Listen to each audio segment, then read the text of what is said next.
direito de defesa, André. Tem marcador em cima dele, de broxinho do marcador, puxou pro meio, vai batendo ali mesmo, acabou batendo sem direção nenhuma.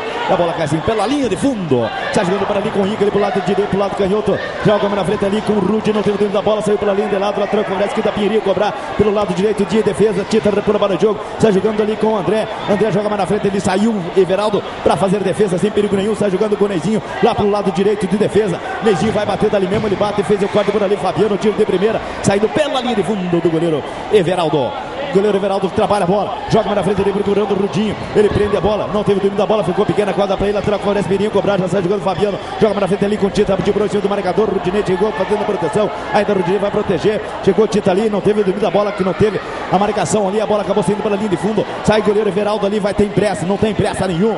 Joga a favor do placar, Pirinho joga contra o placar.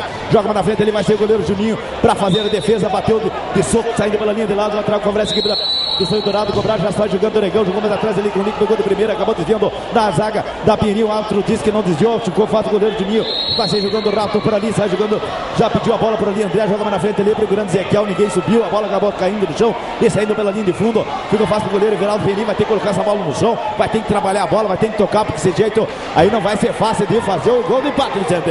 O time do Sonho Dourado agora acertou a marcação, tá jogando pra cima e tocando a bola, mas a Pinheirinho tá indo em cima em busca do gol do empate. É a lateral que favorece a equipe da Pinheirinho, cobrar pro lado canhoto de ataque. Tita tá ali para repor a bola de jogo, vai ter que ter pressa, joga contra o termômetro, joga mais atrás ali com o André, tentou jogar pra Tita, que ele vai bater por ali mesmo, defendeu o goleiro.